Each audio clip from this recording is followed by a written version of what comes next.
Direktorat Pemasaran Pariwisata Regional 2 Deputi Bidang Pemasaran Kementerian Pariwisata dan Ekonomi Kreatif Republik Indonesia pada hari Rabu 11 November 2020 melaksanakan kegiatan sosialisasi panduan pelaksanaan kebersihan, kesehatan, keselamatan, dan kelestarian lingkungan destinasi dan usaha pariwisata di Provinsi Maluku. Kegiatan tersebut bertempat di Swiss Bell Hotel Ambon. Kegiatan dipimpin oleh perwakilan dari Kementerian Pariwisata dan Ekonomi Kreatif Republik Indonesia dan dihadiri oleh Nenia S. Rahantoknam, SPMSI, selaku Sekretaris Dinas Pariwisata Provinsi Maluku, beserta dengan unsur terkait. Rahantoknam mengatakan bahwa kegiatan ini bertujuan untuk persiapan pelaksanaan sertifikasi CHSE atau Clean Healthy Safety Environment pada destinasi dan usaha pariwisata di Provinsi Maluku. Saya Nenia Rahantoknam, Sekretaris Dinas Pariwisata Provinsi Maluku, mau menjelaskan tentang pelaksanaan kegiatan dari Direktorat Pemasaran Pariwisata Regional 2 Deputi Bidang Pemasaran dari Kementerian Pariwisata dan Ekonomi Kreatif melaksanakan kegiatan, menyelenggarakan kegiatan sosialisasi panduan pelaksanaan kebersihan, kesehatan, keselamatan, dan kelestarian lingkungan atau CHSE destinasi dan usaha pariwisata untuk hotel dan restoran dalam rangka persiapan pelaksanaan sertifikasi CHSE pada destinasi dan usaha pariwisata di Provinsi Maluku, dalam hal ini untuk yang berada di Ambon. Kegiatan ini berlangsung di Swiss Bell Hotel pada hari Rabu 11 November 2020 dengan melibatkan pengusaha dari usaha destinasi dan usaha pariwisata yang terhimpun di dalam PHRI maupun pengusaha destinasi yang ada di Provinsi Maluku, khususnya di Kota Ambon. Terima kasih. Ya, jadi kita hari ini melakukan kegiatan namanya sosialisasi CHSE di Provinsi Maluku. Tujuannya adalah kita ingin mencoba memberikan pemahaman kepada terutama pengusaha hotel dan restoran mengenai pentingnya untuk disertifikasi CHSE. Karena dengan disertifikasinya atau nanti kalau memang mereka sudah memenuhi syarat untuk diberikan sertifikat, itu menjadi sebuah jalan atau sebuah alat untuk bisa dipromosikan ke wisatawan, di mana wisatawan akan mendapatkan semacam ketenangan, kenyamanan ketika mereka menginap, karena dijamin kebersihan, keselamatan, dan keamanan, juga kesinambungan selama wisatawan tersebut berkunjung atau menginap di hotel tersebut.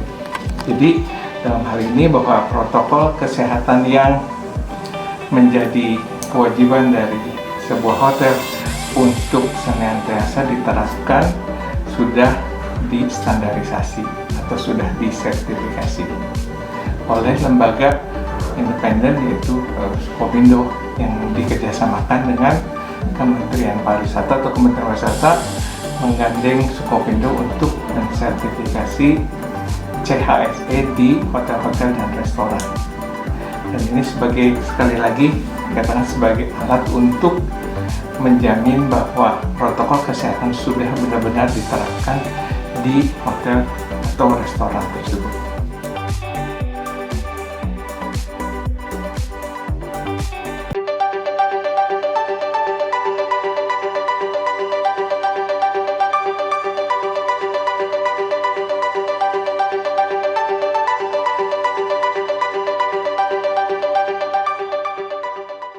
Rabu 11 November 2020, pemerintah Kota Ambon melaksanakan apel pagi bertempat di halaman parkir Balai Kota Ambon yang dipimpin oleh Sekretaris Kota Ambon Antoni Gustaf Latuheru, yang dihadiri segenap pimpinan OPD lingkup pemerintah Kota Ambon beserta dengan Satuan Tugas Penanganan COVID-19 Kota Ambon.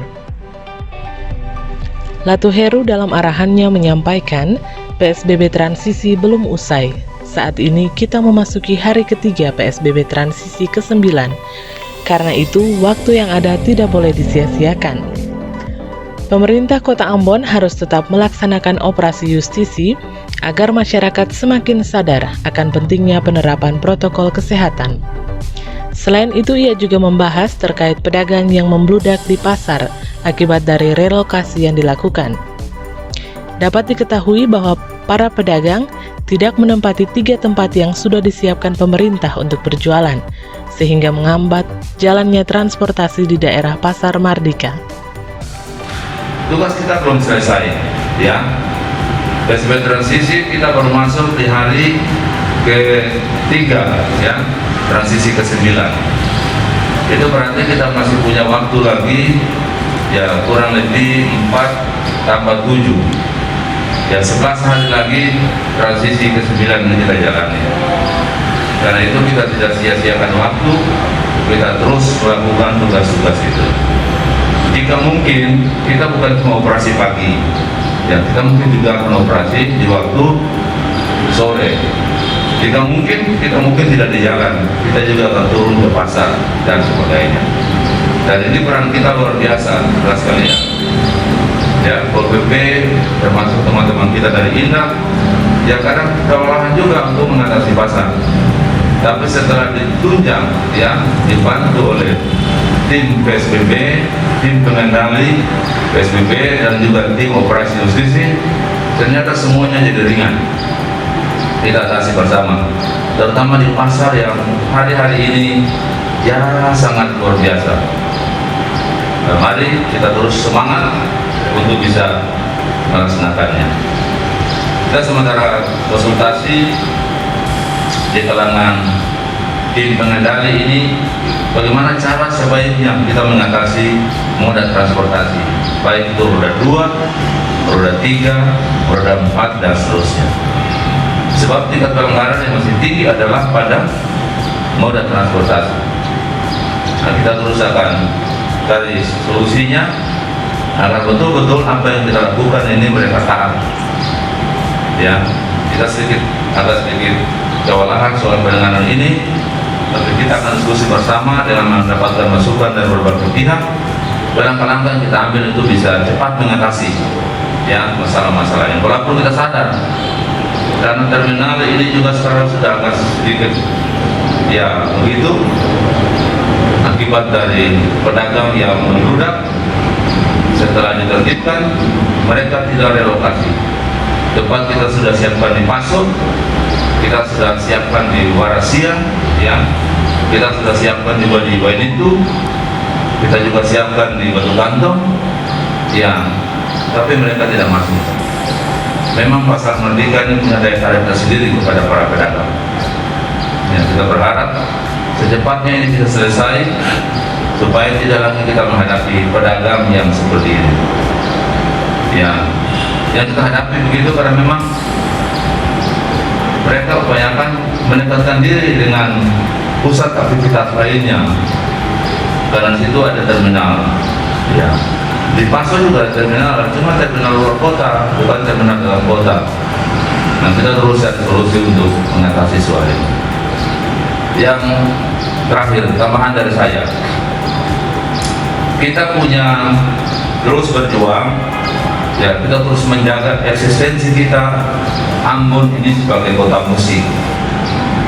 Kita sudah memperingati Ambon 1 tahun, ya, pengakuan UNESCO terhadap Ambon yang betul-betul sebagai kota musik dunia, bukan perlente-perlente.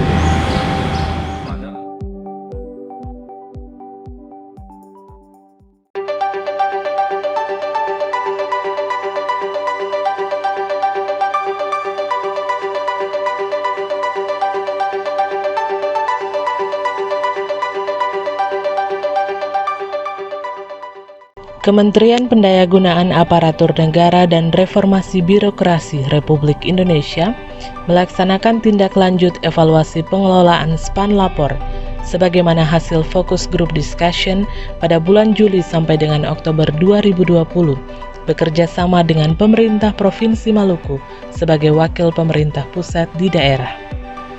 Kegiatan tersebut dipimpin oleh Kepala Bidang Pengelolaan Informasi dan Komunikasi Publik Dinas Komunikasi dan Informatika Provinsi Maluku, John A. Rumlawang SOS MSI, Indra Setiawan SOS, selaku analisis kebijakan pertama Kementerian Pan-RB Republik Indonesia, serta dihadiri unsur terkait.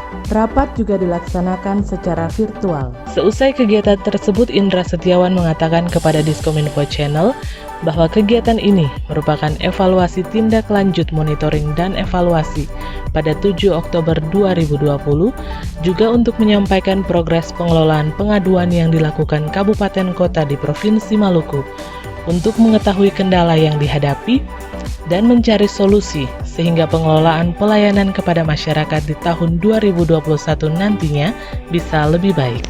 Ya, jadi kegiatan pada hari ini kita dari Kementerian Pan-RB melakukan evaluasi tindak lanjut atas kegiatan MONEF yang sudah kita laksanakan pada tanggal 7 Oktober. Nah, di sini kita menyampaikan progres pengelolaan pengaduan yang telah dilakukan oleh kabupaten kota dan juga provinsi di Maluku. Nah, di situ kita juga menanyakan kepada peserta kira-kira kendala yang mereka hadapi dari pengelolaan itu seperti apa, dan kita carikan juga solusinya agar nanti pengelolaan di tahun 2021 bisa baik di pengelolaan pengaduan melalui aplikasi lapor.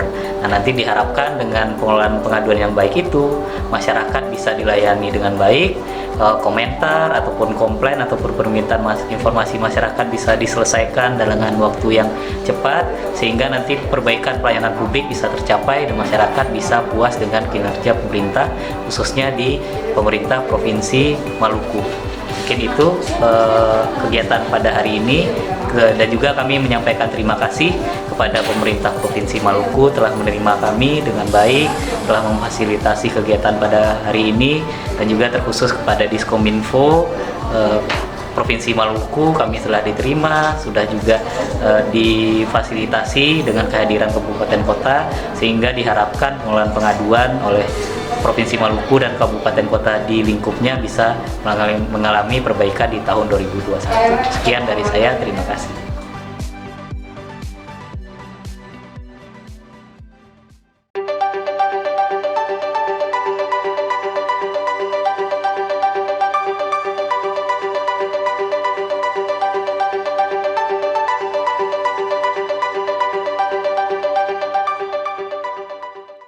Komite Nasional Pemuda Indonesia atau KNPI Ambon melaksanakan musyawarah daerah atau Musda ke-15 Dewan Pengurus Daerah periode 2020-2021.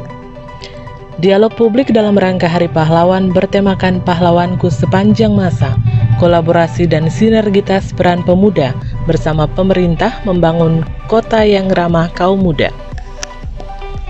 Kegiatan tersebut dilaksanakan di Hotel Marina Ambon pada hari Rabu 11 November 2020, dipimpin oleh Wakil Wali Kota Ambon, Syarif Hadler, yang dihadiri segenap pimpinan KNPI Kota Ambon dan unsur terkait. Dalam sambutannya, Syarif Hadler mengatakan pemerintah akan terus memberi dukungan kepada DPD KNPI Kota Ambon sebagai kepanjangan tangan pemerintah dalam membangun dan mewujudkan masyarakat Kota Ambon yang maju dan sejahtera, baik lewat prinsip kepemimpinan maupun lewat kerja nyata. Pemerintah akan selalu memberikan dukungan dan support terhadap DPD KNPI Kota Ambon sebagai kepanjangan tangan pemerintah dalam membangun dan mewujudkan masyarakat Kota Ambon yang maju dan sejahtera, baik lewat konsepsi pemikiran maupun lewat kerja nyata lainnya. Menyambut apa yang tadi disampaikan oleh Bung Ilham, Ketua DPD KNPI Kota Ambon, soal biru pertunjukan Kota Musik Dunia adalah brand kita. Sejak ditetapkannya Ambon sebagai Kota Musik Dunia pada 31 Oktober 2019 kemarin, berbagai kementerian, Kementerian Pendidikan, Kementerian Pariwisata, seluruhnya memberikan perhatian besar terhadap fasilitas yang belum kita miliki Tahun ini kalau tidak karena COVID, mungkin saja gedung pertunjukan itu sudah bisa kita bangun karena lahannya juga sudah dipersiapkan.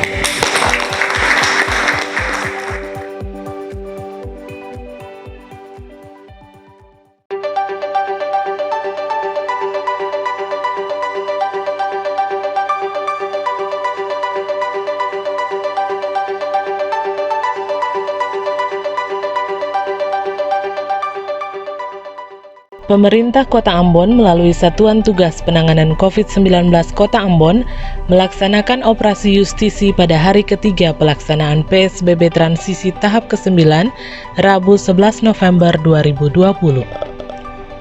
Operasi berpusat di Jalan Patimura yang dipimpin oleh Ketua Tim PSBB Bidang Aktivitas Kerja, Beni Selano. Saat diwawancarai, Selano mengatakan melaksanakan tanggung jawab dalam pelaksanaan justisi, mengingatkan masyarakat untuk tetap menerapkan protokol kesehatan dengan mengenakan masker saat keluar rumah demi memutus mata rantai penyebaran COVID-19. Seperti yang diketahui, sampai Selasa 10 November 2020, kasus konfirmasi positif COVID-19 di Kota Ambon berjumlah 3.222 orang positif. Dirawat 413 jiwa, 2.774 sembuh, dan meninggal 35 jiwa. Dari angka ini dapat dilihat tingkat penularan memang ada, tetapi tingkat kesembuhan sudah semakin meningkat. Hal ini menjadi tanggung jawab dari Satgas Penanganan COVID-19 Kota Ambon untuk tetap mengingatkan masyarakat tentang penerapan protokol kesehatan demi memutus penyebaran COVID-19 di wilayah Kota Ambon. Ya, jadi saya, Beni Selano, adalah Ketua Tim PSBB Bidang Aktivitas Kerja untuk Kota Ambon. Dan setiap hari kami tetap melaksanakan tanggung jawab kita dalam melakukan justisi. Satu yang kami lakukan dengan tujuan adalah mengingatkan masyarakat untuk tetap melakukan protokol kesehatan dengan baik. Salah satunya adalah memakai masker ketika beraktivitas di luar rumah. Memakai masker, menutup hidung dan menutup mulut adalah cara yang jitu untuk memutuskan penyebaran COVID-19, virus yang mematikan dan berbahaya ini. Nah, kita bersyukur kepada Tuhan Yang Maha Kuasa, Allah Subhanahu wa Ta'ala, bahwa sampai dengan pagi ini kita telah 3.222 orang yang positif kena virus yang mematikan ini COVID-19, dan 413 masih dirawat serius di rumah sakit, bahkan 2.774 orang telah dinyatakan sembuh, 35 telah meninggal dunia. Nah, dari angka ini kita lihat bahwa sesungguhnya tingkat penularan memang ada, tetapi tingkat penyembuhan lebih tinggi. Oleh karena itu kita punya tanggung jawab bersama untuk memutuskan penyebaran virus yang mematikan ini dengan jalan setiap hari menyampaikan informasi, mengingatkan masyarakat bahwa tetap melakukan protokol kesehatan, mencuci tangan, menjaga jarak, dan tetap memakai masker, menutup mulut dan hidung ketika beraktivitas di luar rumah. Nah, selaku pemerintah kita tidak bisa melakukan itu sendiri. Tentunya kita butuhkan partisipasi dan dukungan masyarakat. Syukurlah, alhamdulillah, bahwa atas dukungan masyarakat kita sudah berada di zona orange. Oleh karena itu kita akan tetap bekerja sampai kita masuk ke zona kuning dan selanjutnya zona hijau, lalu kemudian kita masuk pada new normal. Ini menjadi kebanggaan kita bahwa keterlibatan masyarakat dalam tanggung jawab ini luar biasa. Orang Ambon memang hebat, luar biasa dengan dukungan dan partisipasi yang ada.